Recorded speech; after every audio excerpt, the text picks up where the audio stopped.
मुद्दई लाख बुरा चाहे तो क्या होता वही है जो मंजूर खुदा होता है। फ्रेंड्स, आवाज़ हिमाचल से मैं कनक आप सबका वेलकम करती हूँ। और आज जिस आयरन लेडी से मैं आपको मिलवाने जा रही हूँ, वो एक बहुत ही उन्होंने एक चोरों का सामना किया है। उनके घर पे चोरी हुई, चोरी मतलब आने वाले प्रवासी भारतीय उनको बोल सकते हैं, वहां से बाहर से कहीं से आए होंगे, तो उन्होंने कैसे उस चीज का सामना किया है। और आनन फानन में पुलिस जो हमारे विभाग है उन्होंने भी उनको सलाखों के पीछे डाला। तो उनके यहाँ जो सिचुएशन क्रिएट हुई, उन्होंने कैसे उस सिचुएशन को संभाला है, सच में ये एक सराहनीय कार्य है। और उनको मैं आयरन लेडी बोलना चाहूंगी क्योंकि उन्होंने जिस तरह से उनका सामना किया है, परिस्थितियों को संभाला है। तो आइए फ्रेंड्स, मैं आपको उनके पास लेके चलती हूँ और देखते हैं, उनसे जानते हैं कि उन्होंने कैसे कैसे चोरों का सामना किया और उनको पकड़वाया और एक बहुत ही सराहनीय कार्य किया। और साथ में लोगों के लिए भी बहुत ज्यादा अवेयरनेस हो जाती है एक तरह से। तो मैं आपसे अभी रूबरू करवाने जा रही हूँ जो मैडम हमारे साथ जुड़ रही हैं। नमस्कार मैम। मैम, आवाज़ हिमाचल पे आप जुड़ रहे हैं हमारे साथ। प्लीज बैठिए मैम। मैम, मैंने जैसे ही सुना कि ऐसे ऐसे गूगल में कोई चोरी हुई है और स्नैचर तो नहीं हम बोल सकते उनको, डायरेक्ट वो घर पे ही आए हैं और उन्होंने जो परिस्थितियां क्रिएट की, तो आपने मैम कैसे संभाला उस चीज को? क्योंकि आप, जैसे मुझे पता चला कि आप अकेले थे उस टाइम पे घर पे, और ऐसी सिचुएशन आ जाती है तो मतलब एक नारी होते हुए आपने उनको पकड़वाया है और पुलिस विभाग ने भी जो है वो इस पे कार्यवाही की है। जी मैम, तो उसके बारे में हमारे दर्शकों को बताइए मैम। मैं ये कहना चाह रही हूँ सबको, भाई बहनों को, जैसे मैंने हिम्मत दिखाई है वैसे ही आप लोगों को भी हिम्मत दिखानी चाहिए। और मैं यही, भाई चोरों का तो कभी भी ये नहीं होता है कि उनके माथे में लिखा होता है कि ये चोर है। मैं तो ऐसे उसमें आ गई उनके उसके झांसे में भी नहीं। पहले तो आई मैं, उन्होंने बोला सोना चांदी तो नहीं बोला, पहले बोला पीतल धोते हम, और क्या बोलते तांबे वगैरह धोते हम, तो और कुछ नहीं बोला। फिर बाद में जब उन्होंने तांबा भी धो दिया, पीतल भी धो दिया, फिर आए वो सोने के ऊपर। उन्होंने विश्वास में ले लिया आपको? विश्वास में ऐसा ले लिया उन्होंने कि भाई मैं समझ नहीं सकती कि भाई कैसे। जब उन्होंने गले में हाथ डाला ना मेरे जी, तो उस टाइम लगा मेरे को पता कि ये तो चोर है। उस टाइम आपके दिमाग में खटका हो गया कि नहीं, यहाँ पे कुछ गड़बड़ है। हाँ जी, यहाँ गड़बड़ है। फिर मैं बोल भी नहीं सकती थी, घर पे कोई भी नहीं था। और फिर जैसे फोन भी मेरा अंदर था, अगर अंदर जाती तो वो पीछे से आ भी सकते थे। हाँ, कुछ भी हो सकता था। हाँ जी, हाँ जी, हाँ जी। फिर उसके बाद मैंने क्या बोलते हैं, जैसे वो गेट के बाहर निकले वैसे मैंने उनको ऊपर जाके पकड़ा और दोनों हाथों से पकड़ा और दोनों चोरों को पकड़े। एक तो फरार हो गया।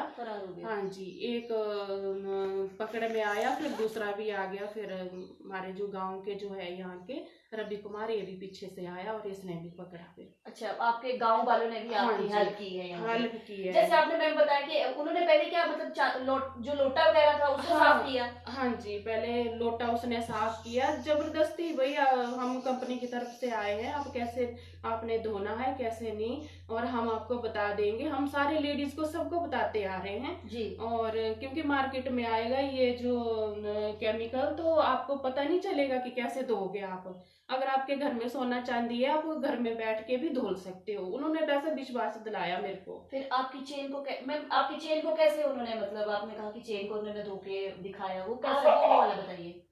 उनको मुझे ये है कि उन्होंने क्या किया कि उस टाइम एक केमिकल था और उसमें डाला उन्होंने, और फिर बाद में उन्होंने दिखाया नहीं मेरे को जी। और मुझे उस वहीं से शक हो गया, या तो मेरी चेन जो है उन्होंने गायब कर दी, या तो फिर वो खत्म हो गई, बची कुछ नहीं होगी। उन्होंने क्योंकि पीठ रखी थी उस साइड, मेरे को दिखा नहीं रहे थे आपको। हाँ जी। फिर बाद में उन्होंने दी, हल्दी में डाल के दी और बिल्कुल ही खत्म हो चुकी थी उस टाइम, तो वो बिल्कुल पतली हो गई थी। हाँ जी। उन्होंने फिर ना वो बोले 1 घंटे के बाद देखना इसको। फिर मैंने उसको, जैसे वो इधर से गेट के बाहर जैसे गए, डाउट हो गया। मैंने देख ली थी, उसके टुकड़े टुकड़े हो चुके थे। और फिर उसके बाद मैंने कहा ये तो चोर है, इन्होंने तो ले गया मेरा सब। तब आपको दिमाग में लगा कि हाँ, ये तो सच में ही चोर है ये तो। फिर उसके बाद फिर मैंने पकड़ लिए वो। फिर अच्छा, बड़ी मुश्किल से उस टाइम तो सोचा मैंने कि भाई मेरी जान में भी आ सकती थी, कुछ भी हो सकता था। हाँ जी, अगर वो अंदर ही आ जाते तो हाँ जी, हाँ जी, कुछ भी हो सकता था जी। घर में अकेली थी मैं।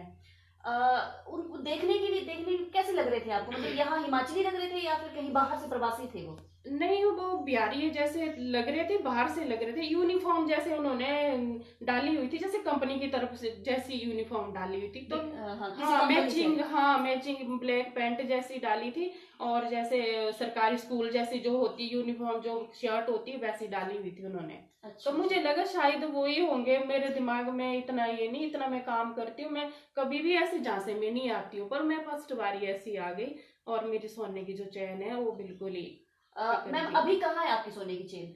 अभी मेरी तो गल चुकी है, अब तो कुछ भी नहीं रहा है वो।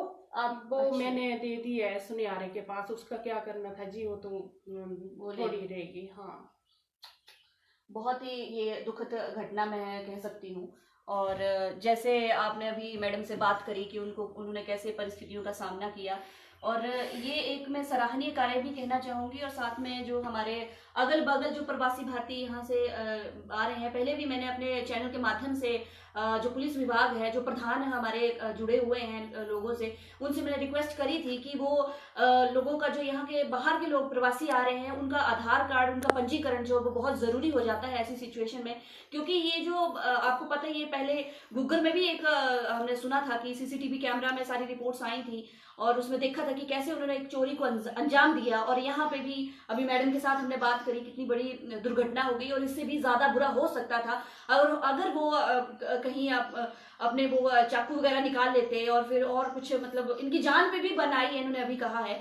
तो मैं पुलिस विभाग से, और जो हमारे प्रधान जी हैं, और जो हमारा प्रशासन है, शासन प्रशासन है, उनसे रिक्वेस्ट करना चाहूंगी यहाँ पे कि प्लीज प्लीज प्लीज प्लीज आप इस चीज को ध्यान में रखिए कि बाहर से जो भी लोग आ रहे हैं, उनका जो पंजीकरण पूर्णतः किया जाए, उनका आधार कार्ड लिया जाए, कहाँ से वो लोग आ रहे हैं, क्या करने आ रहे हैं, उनका काम क्या है यहाँ पे, वो सारी जानकारी जो है एटलीस्ट हमारे जो प्रधान हैं उनके पास होनी चाहिए।